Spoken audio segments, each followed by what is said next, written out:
दोस्तों, जय श्री राम। योग मंत्र साधना चैनल पर आपका स्वागत है।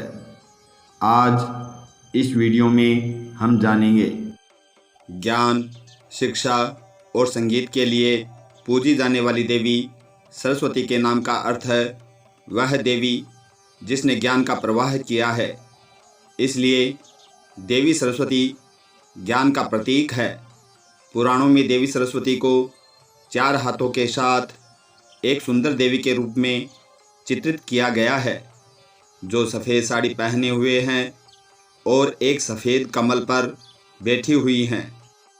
देवी सरस्वती के 4 हाथ मानव व्यक्तित्व के 4 पहलुओं का प्रतिनिधित्व करते हैं: मन, बुद्धि, सतर्कता और अहंकार। उनकी उत्पत्ति और उपस्थिति दुनिया के निर्माण और संतुलन में बहुत महत्वपूर्ण है। ब्रह्मांड बनाने के बाद ब्रह्मा ने देखा और महसूस किया कि यहाँ पर सब कुछ तो है, परंतु फिर भी कुछ कमी है। कोई स्वर, कोई आवाज़ नहीं है, जिसके कारण चारों ओर मौन छाया रहता है। साथ ही ज्ञान भी नहीं है। उन्होंने महसूस किया कि इस ब्रह्मांड को आगे बढ़ाने के लिए ज्ञान की अति आवश्यकता है। इस विशाल कार्य को सही रूप देने के लिए ब्रह्मा ने ज्ञान के अवतार को बनाने का फैसला किया। तब बसंत पंचमी के दिन उनके मुँह से ज्ञान और बुद्धिमता की देवी सरस्वती उत्पन्न हुई। उनके उत्पन्न होते ही आवाज़ हुई। इस प्रकार ब्रह्मांड ने सबसे पहले आवाज़ सुनी। ब्रह्मा जी के मुख से श्वेत रंग का एक भारी तेज उत्पन्न हुआ, जो एक दिव्य नारी के रूप में बदल गया। ये स्वरूप एक चतुर्भुजी सुंदर स्त्री का था, जिनके एक हाथ में वीणा तथा दूसरे हाथ में वर मुद्रा धारण किए हुए तथा अन्य दोनों हाथों में पुस्तक एवं माला थी। ब्रह्मा जी के मुख से उत्पन्न तेज से प्रकट होते ही उन देवी ने वीणा का मधुर नाद किया, जिससे संसार के समस्त जीव जंतुओं को वाणी प्राप्त हो गई। जलधारा में कोलाहल व्याप्त हो गया। पवन चलने से सरसराहट होने लगी। तब सभी देवताओं ने शब्द और रस का संचार कर देने वाली उन देवी को वाणी की अधिष्ठात्री देवी सरस्वती कहा। उनके उत्पन्न होते ही ब्रह्मांड में ज्ञान का संचार हो गया। ज्ञान एक व्यक्ति को समस्याओं में सही भावनाएं खोजने में मदद करता है।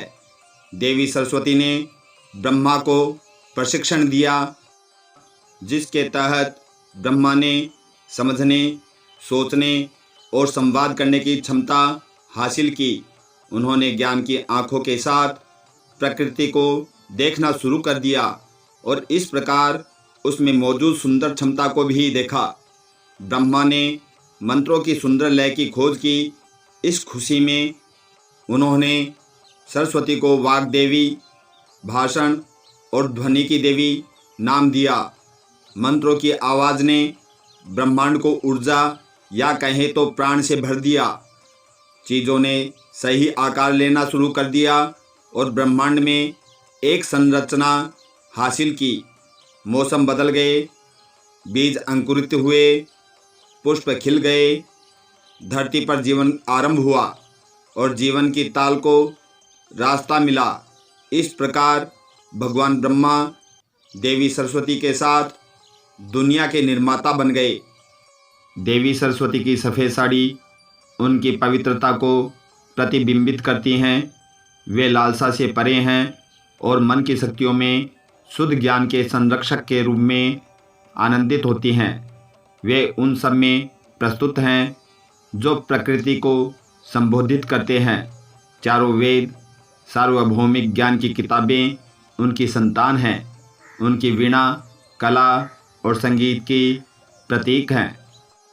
ये तीनों देवियाँ सरस्वती, लक्ष्मी और पार्वती सभी 3 रूप ब्रह्मा, विष्णु और शिव की क्रमशः ब्रह्मांड को बनाए रखने, संभालने और पुनर्जीवित करने में मदद करती हैं। सरस्वती का सबसे पुराना उल्लेख देवी के रूप में ऋग्वेद में है। वे हिंदू परंपराओं के आधुनिक समय के साथ साथ वैदिक काल से देवी के रूप में महत्वपूर्ण रही हैं। हिंदू उनके सम्मान में बसंत पंचमी का त्यौहार मनाते हैं। देवी सरस्वती जिस पर प्रसन्न हो जाती है उसे ज्ञान और बुद्धि से परिपूर्ण कर देती हैं। देवी सरस्वती शिक्षा की देवी है, अतः शिक्षा प्रारंभ करने से पूर्व देवी सरस्वती का स्मरण आवश्यक है। विद्यार्थियों को देवी सरस्वती की नियमित पूजा करनी चाहिए। देवी सरस्वती जिससे नाराज हो जाती है उसकी मति फेर देती है, अर्थात उसकी बुद्धि का विनाश कर देती है।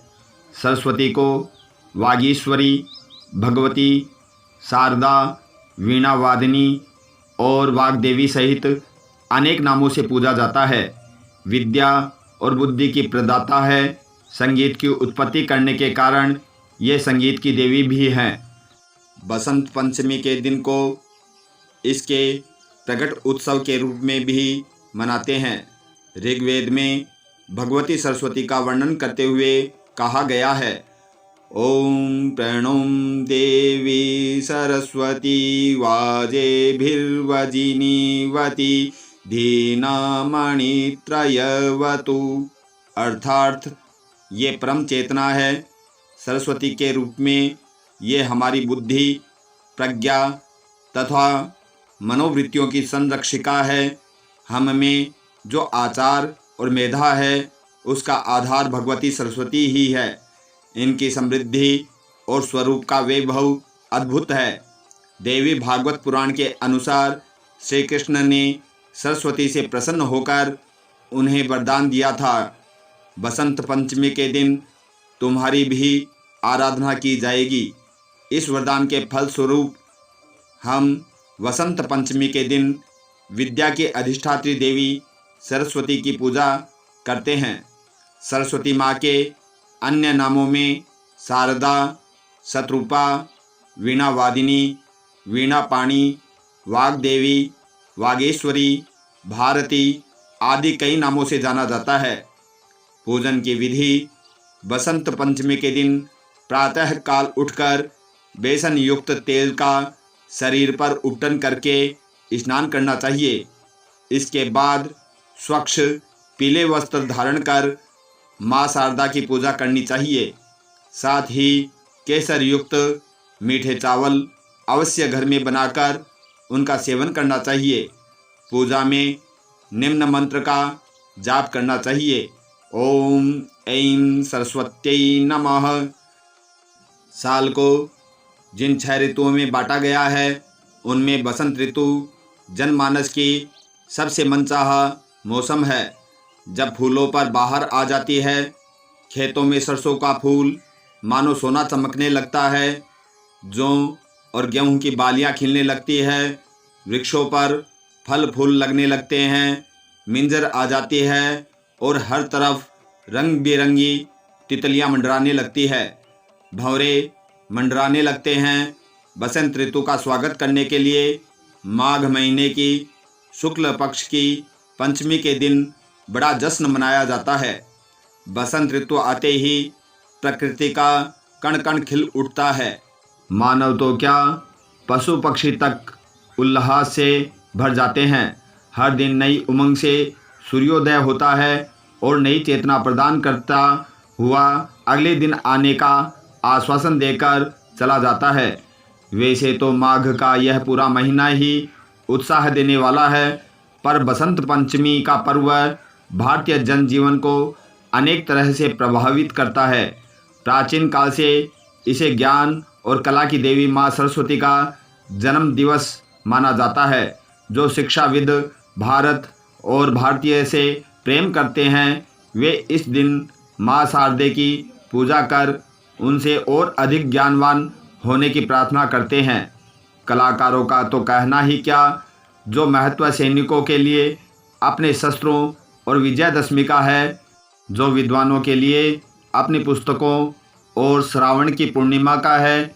जो व्यापारियों के लिए अपनी तराजू, बाट, बही खातों और दीपावली का है, वही महत्व कलाकारों के लिए बसंत पंचमी का है। चाहे वे कवि हो या लेखक, गायक हो या वादक, नाटककार हो या नृत्यकार, सब दिन का प्रारंभ अपने उपकरणों की पूजा और माँ सरस्वती की वंदना से करते हैं। अगर आपको ये वीडियो अच्छा लगे तो इसे शेयर करें, लाइक करें और चैनल को सब्सक्राइब करें। जय श्री राम।